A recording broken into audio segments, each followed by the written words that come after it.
Presies 'n jaar gelede het die KwaZulu-Natalse polisiekommissaris Nhlanhla Mkhwanazi skokbeweringe oor onbehoorlike inmenging in die strafregstelsel gemaak en Rusland voer aanvalle op Oekraïne op die vooraand van die NAVO-beraad uit.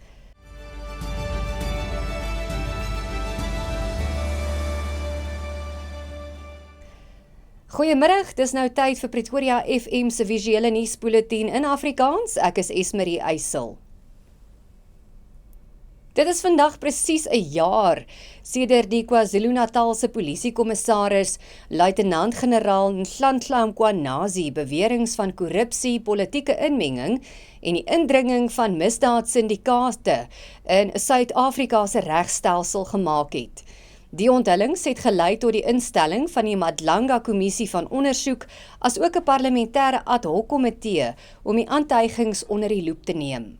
Die komitee is tans besig om sy finale verslag af te rond na maande se getuienis deur senior polisielede, politici en ander sleutelgetuies.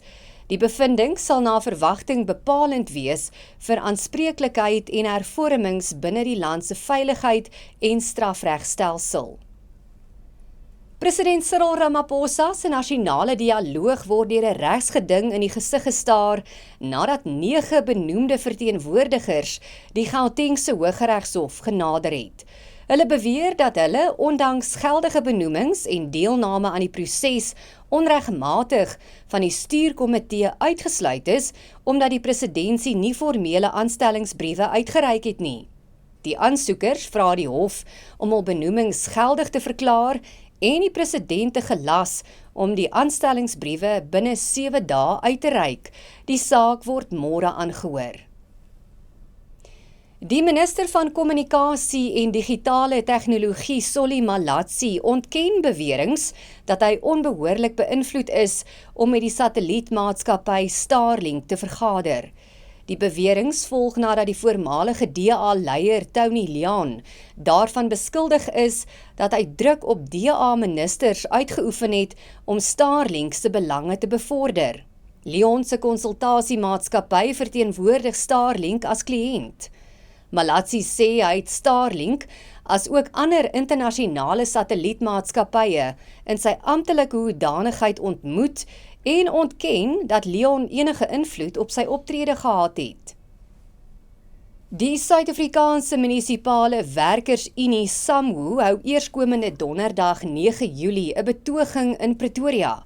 Duisende munisipale en watersektorwerkers van reg oor die land sal vanaf die ou Padkou Depot in Marabastad na die nasionale tesourie opruk.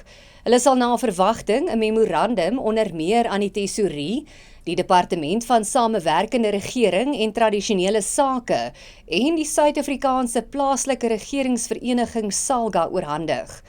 Die vakbond sê die optog is teen onder meer die onderbefondsing van plaaslike regering, die nie-uitvoering van kollektiewe ooreenkomste, uitkontraktering, die wanbetaling van salarisse en voordele, as ook die victimisering van werkers en vakbondverteenwoordigers.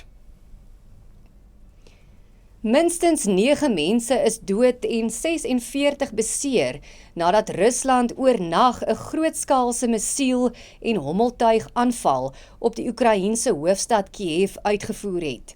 Die aanval volg slegs enkele dae na vanjaar se dodelikste Russiese aanval op Kiev, waarin 31 mense dood is. Die aanval kom op die vooraand van die beraad van die Noord-Atlantiese Verdragsorganisasie wat môre en Woensdag in Turkye plaasvind, te midde van toenemende onsekerheid oor die VSA se president Donald Trump se verbintenis tot die alliansie. Europese lande stem toenemend saam dat hulle groter verantwoordelikheid vir hul eie verdediging moet aanvaar, na mate die VSA sy militêre rol in Europa begin afskaal. NAVO-lidlande het reeds ingestem om hul verdedigingsbesteding teen 2035 tot 5% van hul bruto binnelandse produk te verhoog. Diplomate beklemtoon egter dat die doel steeds is om 'n sterker Europa binne 'n sterker NAVO te bou, eerder as om die alliansie te vervang. Dit bring ons aan die einde van die bulletin in Afrikaans hier op Pretoria FM. Baie dankie vir die saamkyk. Ons maak môre aand weer so.